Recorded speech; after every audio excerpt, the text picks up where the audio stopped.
Notre prochain conférencier est l'abbé Alexandre Tran, curé de la paroisse Sainte-Catherine-Labouré.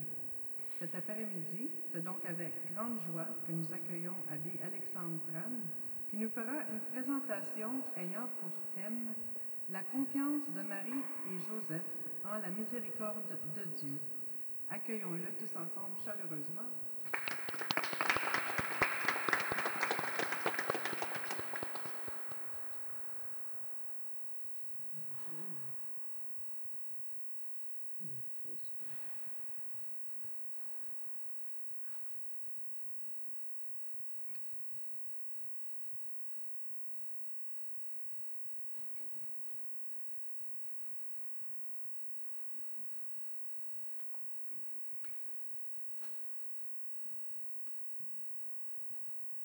Avec votre permission, Seigneur.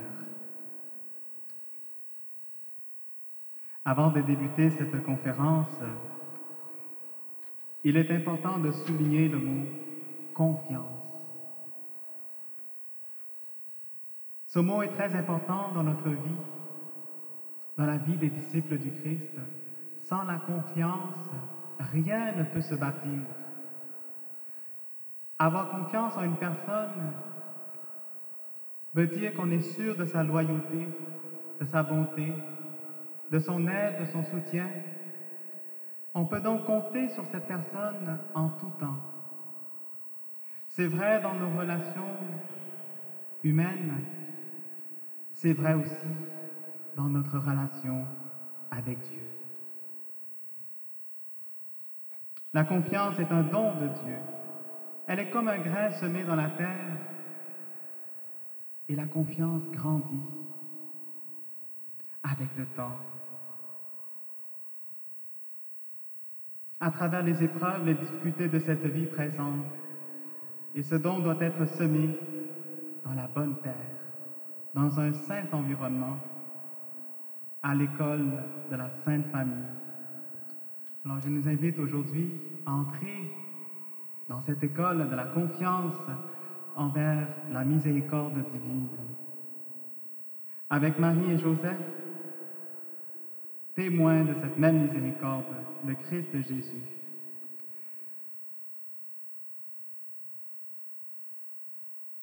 Entrons ensemble aujourd'hui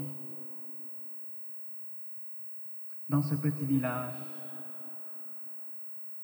dans cette ville où habitaient Marie et Joseph. Tout d'abord, on peut commencer par Joseph. Souvenons-nous, Joseph aussi devait avoir confiance puisqu'il a su que Marie allait être enceinte avant qu'ils aient habité ensemble. Alors d'où vient cet enfant? Lui aussi, il avait traversé ce moment de doute. Il a comme une crise intérieure aussi, on peut comprendre, hein? Il avait toute sa confiance, et voilà. Mais voici que le Seigneur lui parle à travers un songe. Joseph, fils de David, ne crains pas de prendre chez toi Marie, ton épouse, puisque l'enfant qui est engendré en elle vient de l'Esprit Saint. Et là, il doit exercer sa liberté. En entendant ces paroles, il doit faire un choix. Ou bien il entre dans la confiance, ou bien il refuse et renvoie Marie. Un dilemme. Et Joseph, Saint Joseph a choisi la voie de la confiance. Il a pris chez lui Marie. Il répond à cet appel. Il ne comprend pas tout, mais il fait confiance. Voilà.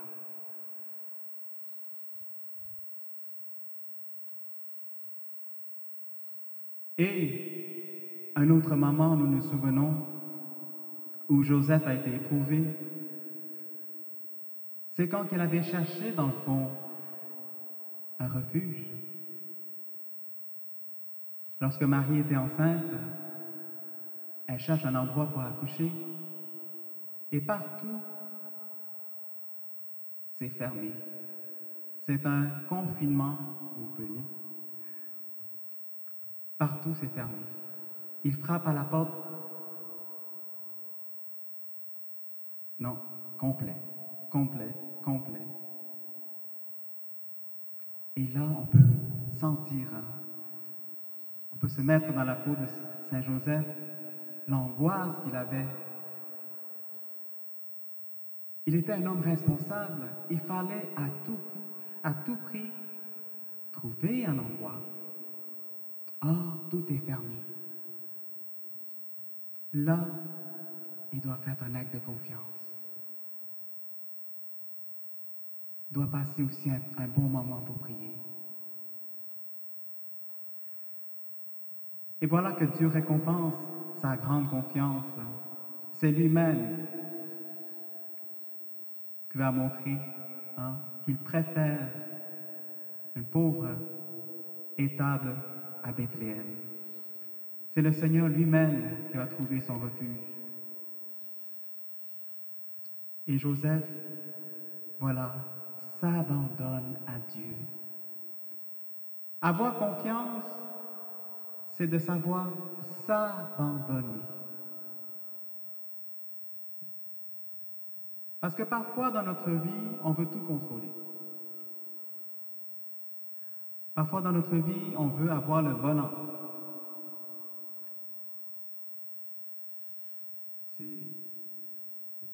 C'est compréhensible, on veut conduire par nous-mêmes.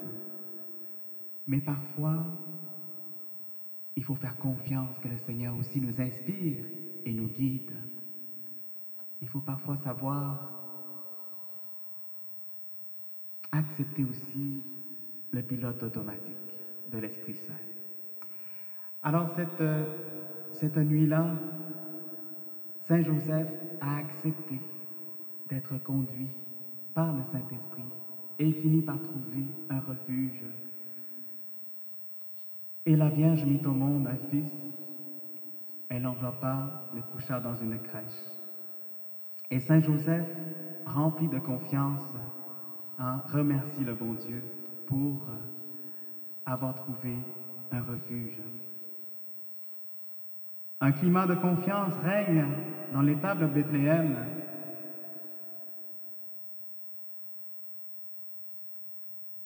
Marie et Joseph contemplent ensemble le visage de la miséricorde. Et le Verbe s'est fait chair et il habitait parmi nous. Non longtemps après, nous en souvenons, une autre épreuve arrive. Lors d'un songe, le Seigneur lui révèle à travers l'ange: « Lève-toi, prends l'enfant et sa mère et fuis en Égypte. Reste là-bas jusqu'à ce que je t'avertisse, car Hérode va rechercher l'enfant pour le faire périr. » Joseph se leva dans la nuit. Il prit l'enfant et sa mère et se retira en Égypte, où il resta jusqu'à la mort d'Hérode, pour que soit accomplie la parole du Seigneur prononcée par le prophète: « D'Égypte, j'ai appelé mon fils. » Et là, arrêtons-nous, frères et sœurs. Entrons dans le personnage de Saint Joseph. Mettons-nous à sa place. Le Seigneur lui dit, déménage. Fais tes valises. Fais tes boîtes. Et déménage pas dans le coin de rue à côté. Va en Égypte. Oh! c'est pas la porte. Des kilomètres et des kilomètres. Et le transport en commun, ça n'existait pas beaucoup à l'époque. Hein. Il n'y avait pas de via rail, il n'y avait pas d'avion, tout était dans la simplicité. C'était la marche sur le dos d'un âne.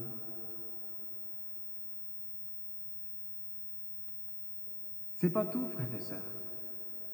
En Égypte, vous imaginez en Égypte, dans un autre pays, une autre langue, une autre culture. Saint Joseph devait apprendre une autre langue, s'adapter à notre culture, trouver un logement.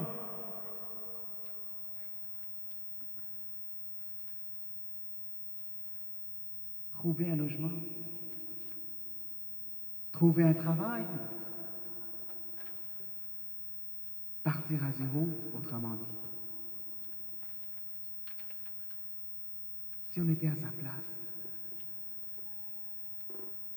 comment est-ce qu'on réagirait, frères et sœurs?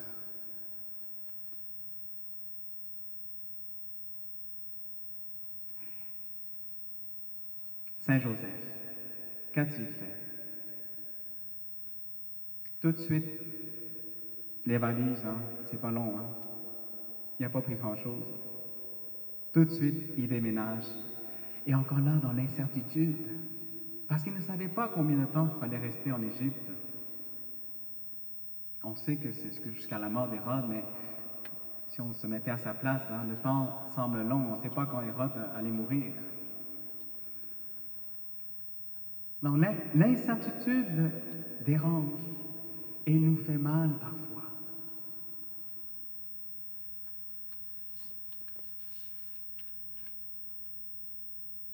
Quand la fatigue nous guette, quand la souffrance arrive, parfois on a tendance à se décourager, à penser que Dieu, dans le fond, nous a abandonnés, et peut-être même à penser que Dieu veut notre mal. Or, c'est faux. La vie de Marie et de Joseph, nous allons voir, hein, nous montre le contraire, que Dieu est miséricordieux et qu'il prend soin de chacune d'entre nous. Cependant, il nous appelle à la confiance, à une confiance inébranlable en sa miséricorde. Du côté de Marie, elle aussi, la confiance est admirable. Lors de l'annonce de l'archange Gabriel, qu'est-ce qu'elle a répondu? Que tout me soit fait selon ta parole. Mais avant ça, je suis l'humble servante du Seigneur. Que tout me soit fait selon ta parole. Et j'insiste sur le mot tout. Elle aurait pu dire, Seigneur, une petite partie de ma vie, oui, mais pas tout. Mais non. Que tout me soit fait selon ta parole. Donc, tout mon être, tout ce que je suis, mon intelligence, ma mémoire, mes paroles, mes pensées, mes actions, tout. Pas un atome de mon être, de mon existence, ne soit pas gouverné par la volonté de Dieu. Vous imaginez comment c'est fort? C'est ça qu'elle dit.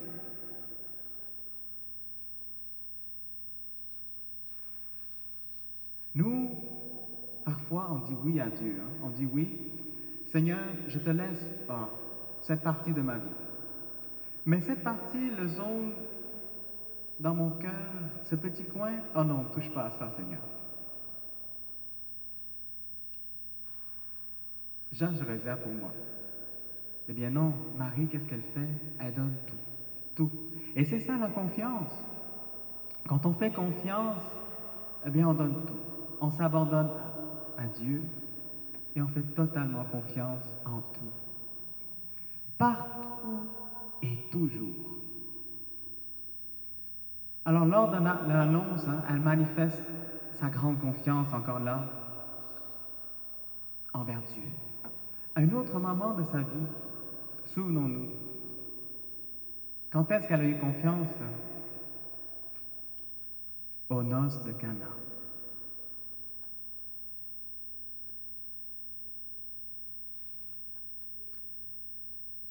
Aux noces de Cana, souvenons-nous, il manqua de vin. C'est-à-dire que la fête allait être gâchée. La joie n'est plus là. Le vin, c'est la joie, c'est la fête. Donc c'était dramatique. Que fait Marie?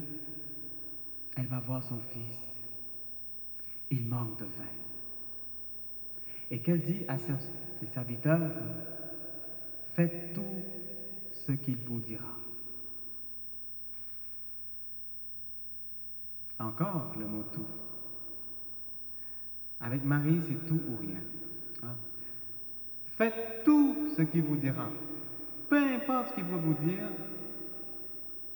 faites tout. Et ça, encore là, c'est une manifestation, dans le fond, de la confiance. Quand on accepte tout ce qui vient de Dieu, quand on accepte que Dieu agisse dans notre vie, à sa manière à lui, c'est là qu'on manifeste une grande confiance. Et donc, Marie donne ce conseil à chacune d'entre nous aussi. Fais confiance. Quand le vin vient à manquer dans ta vie, quand tu as des problèmes, des difficultés, tu as perdu ton emploi, tu cherches encore un logement, tu as eu des problèmes au travail, ta vie sombre dans le découragement, les difficultés, crie de tout ton cœur et fais confiance. Le Seigneur, vous vous souvenez, vous le savez déjà, le Seigneur rappelle à Sainte Faustine, je ne peux rien refuser à une âme qui me fait confiance.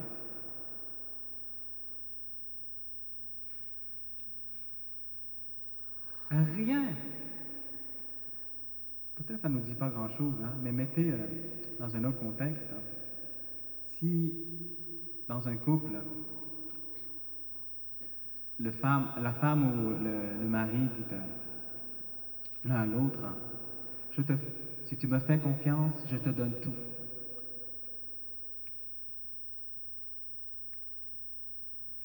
On sourit un peu. Si une créature peut donner, selon sa limite, combien plus le Créateur, dont rien n'est impossible à lui, peut-il nous donner?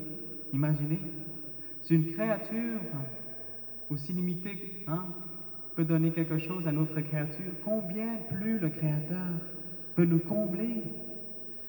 Alors, je ne refuse rien à une âme qui fait totalement confiance en moi. Extraordinaire. Alors, oui, Marie avait cette confiance.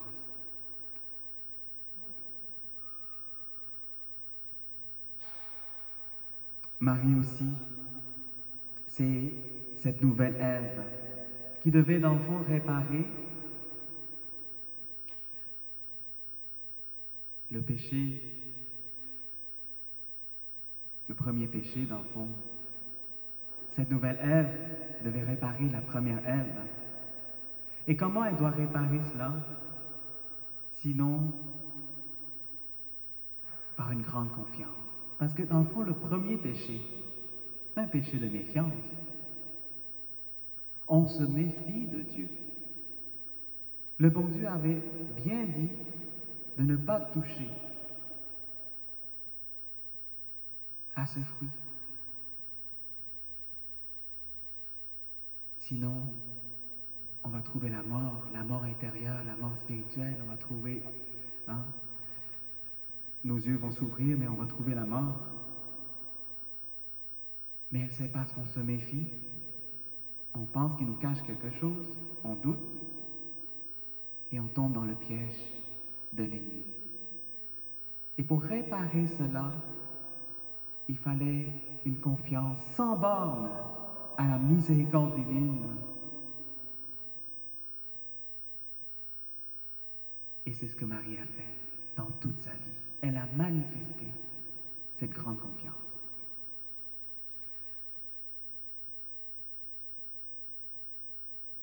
Marie et Joseph sont des modèles pour nous.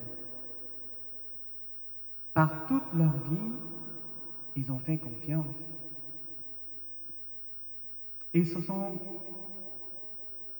bien sûr, ils ont eu des épreuves, beaucoup d'épreuves, comme nous l'avons vu. J'ai sauté beaucoup, il y en a beaucoup d'autres épreuves. Mais en tout et partout, ils ont gardé l'humilité. Alors il y a un lien entre la confiance en la miséricorde divine et l'humilité. Parce que l'humilité, dans le fond, nous dispose à avoir confiance. L'humilité dispose notre âme à accueillir les grâces qui viennent de Dieu. Mais l'humilité se manifeste dans l'obéissance.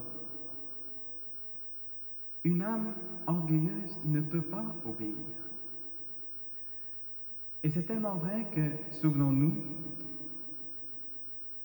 dans le petit journal de Sainte Faustine, au numéro 939, Satan peut se dissimuler sous le manteau de l'humilité, mais il ne sait pas se revêtir du manteau de l'obéissance, là où toute son action le trahit.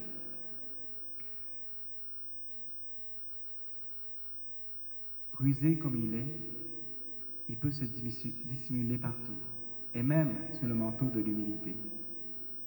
Mais quand il s'agit d'obéir, il n'est pas capable.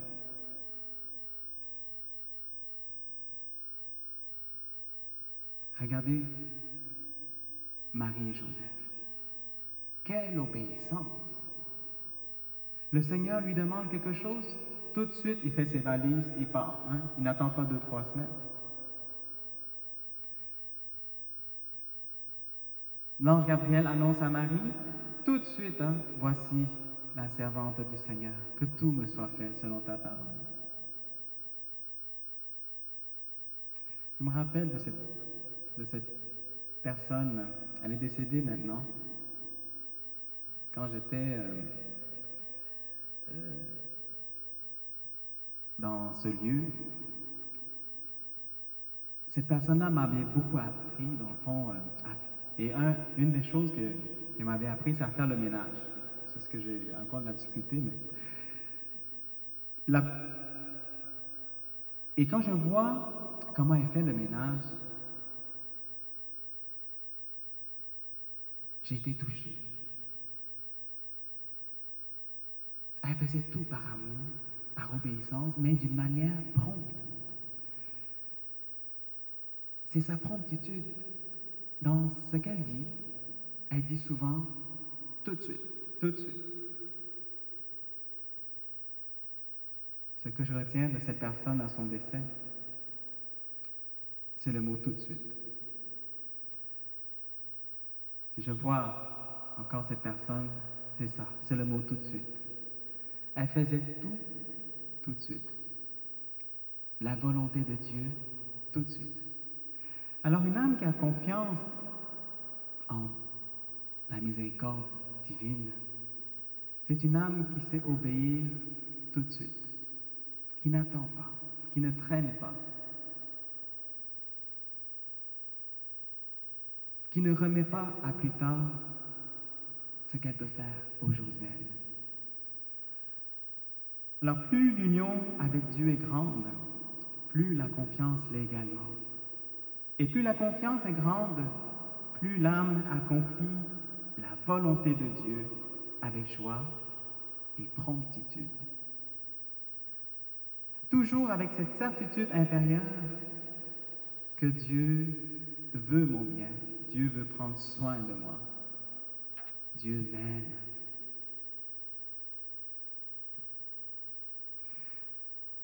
La confiance est reliée avec l'amour. Quand on aime, on fait confiance. Il n'y a pas d'amour sans confiance. Quand on aime Dieu, on lui fait confiance. Et vous savez, déjà, ça a été révélé plusieurs fois dans le petit journal, ce qui fait mal au cœur de Jésus, c'est notre manque de confiance.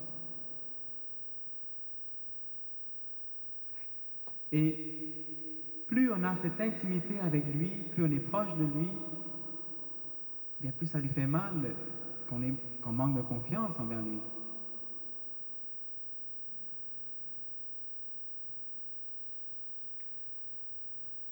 Alors ce n'est pas pour rien, frères et sœurs, qu'on a cette image que vous voyez devant, que vous connaissez déjà,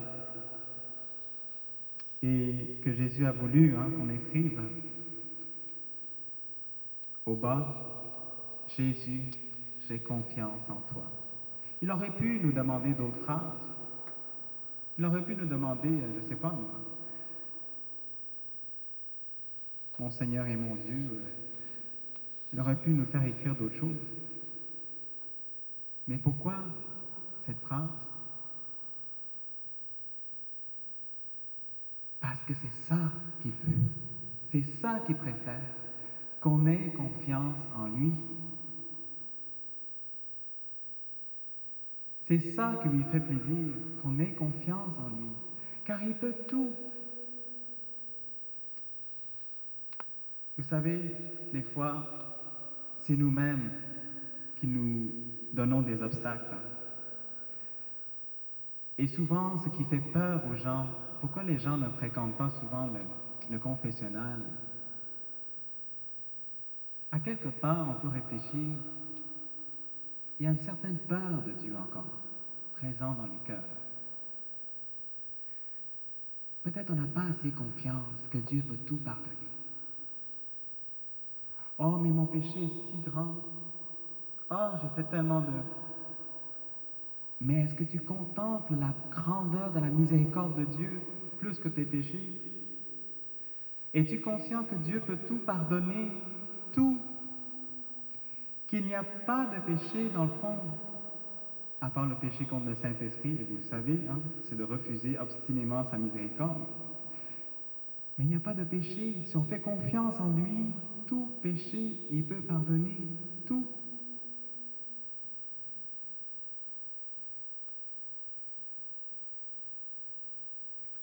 Dis-leur qu'aucune âme faisant appel à ma miséricorde n'a été déçue, ni éprouvée de honte. Je me complais particulièrement dans l'âme qui fait confiance en ma bonté. Et je ne refuse absolument rien. Mes frères et sœurs, contemplons Marie et Joseph. Contemplons leur grande confiance. En tout et partout, ils ont cru, ils ont fait la volonté de Dieu.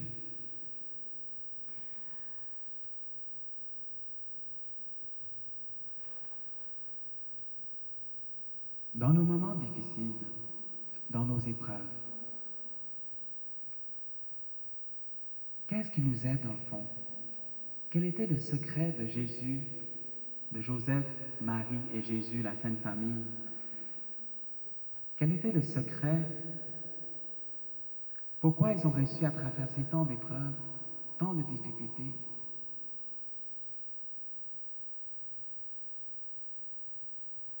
Parce qu'ils ont fait confiance.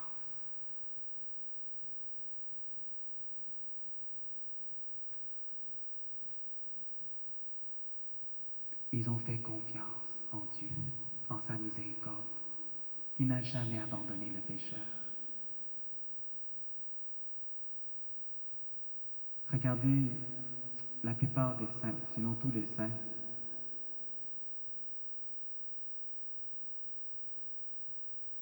Pourquoi ils sont devenus des saints? Parce qu'ils ont fait confiance. La petite Thérèse,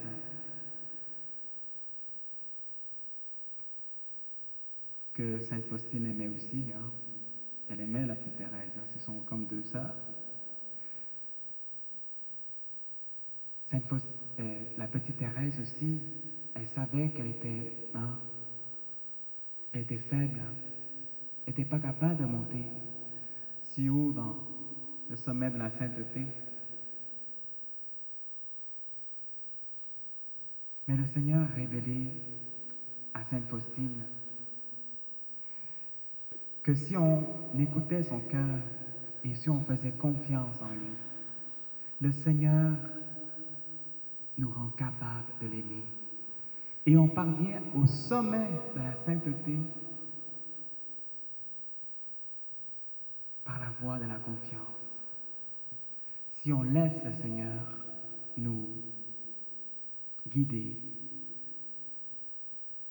si on laisse la toute-puissance de sa miséricorde envahir notre vie. Faites tout ce qu'il vous dira, même si parfois on ne comprend pas pourquoi je dois remplir de l'eau. Les serviteurs auraient pu poser la question, c'est le vin qu'on a besoin, pas l'eau. Ils auraient pu, en remplissant d'eau, se questionner, qu'est-ce qu'on est en train de faire?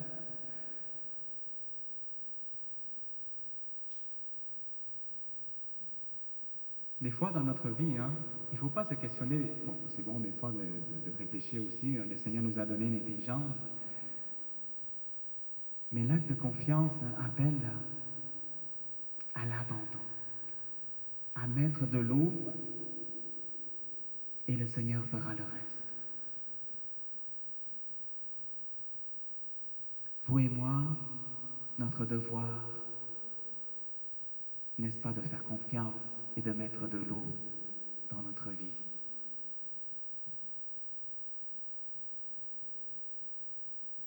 Et le Seigneur fera le reste.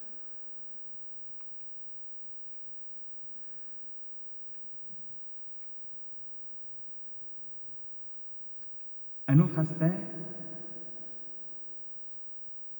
et le sommet de la confiance se trouve dans la passion de notre Seigneur. Marie a participé d'une manière intime à la passion de son Fils.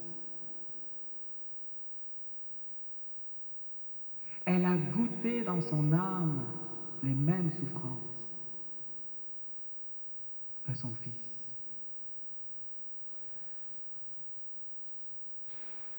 Et ces souffrances atteignent son sommet lorsque le Fils de l'homme est cloué sur la croix. Et Marie était là.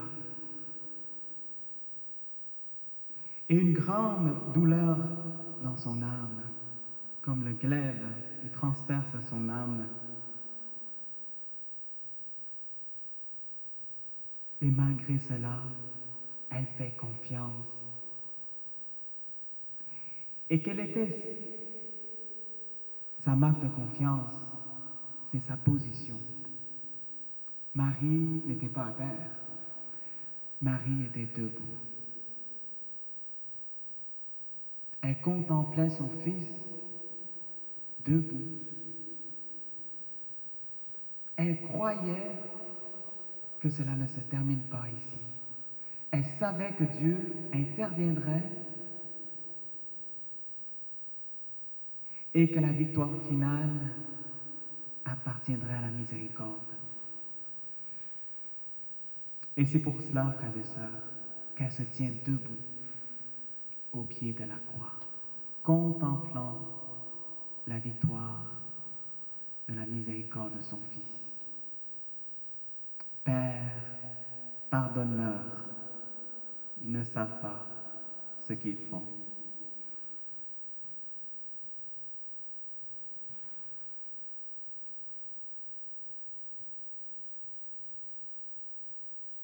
Dans le petit journal numéro 449, sois courageuse. N'aie pas peur des obstacles illusoires, mais fixe tes regards sur la passion de mon Fils, De cette manière, tu remporteras la victoire. Vous voulez savoir le secret pour rester, demeurer dans cette confiance? Contemplons le crucifix. Ne le décrochons pas du mur, au contraire, il faut le remettre dans le mur, le contempler en famille, prier en famille, contempler Jésus crucifié nous donne la confiance. Parce que Jésus est prêt à mourir jusqu'à la croix par amour pour nous. Il est prêt à aller jusqu'au don de sa vie, à expirer sur la croix parce qu'il nous aime. Il ne le dit pas seulement, il le montre à quel point il nous aime. Donc quand on regarde le crucifix, quand on regarde Jésus sur la croix, qu'est-ce qu'on voit? L'amour miséricordieux de Dieu, en chair et en os. De visage visible de l'amour invisible du Père. Parce que l'amour est invisible, on ne le voit pas l'amour. Mais en regardant Jésus sur la croix, on le voit. Voyez, frères et sœurs, c'est pour ça qu'il faut embrasser souvent le crucifix. L'avoir proche de soi. Le contempler, le regarder souvent et aussi l'embrasser. En disant, Jésus, j'ai confiance en toi. J'ai confiance en ton amour pour moi et pour toute l'humanité.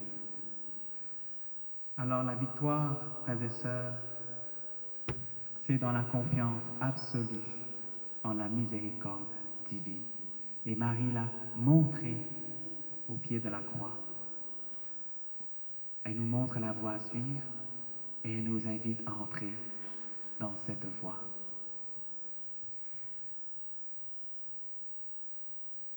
Alors, il faut partir d'ici avec un petit devoir.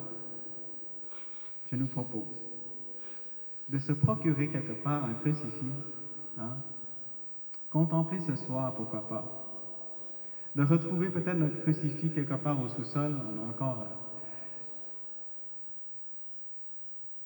la tenir dans les bras. Regarder la miséricorde de Jésus et de croire qu'il est mort pour moi et d'avoir confiance qu'il peut tout pour moi.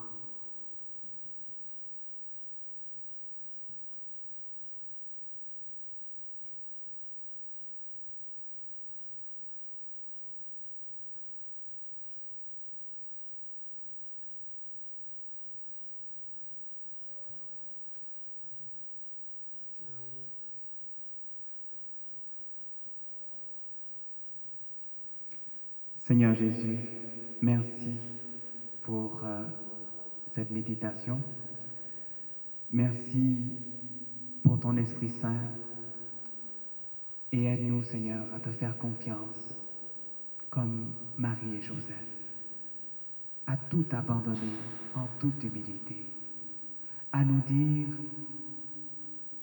au plus profond de notre cœur, me voici, Seigneur, je viens faire ta volonté. Et je crois du plus profond de mon cœur en ton amour. Jésus, j'ai confiance en toi. Jésus, j'ai confiance en toi. Jésus, j'ai confiance en toi. Au nom du Père, du Fils et du Saint-Esprit. Amen.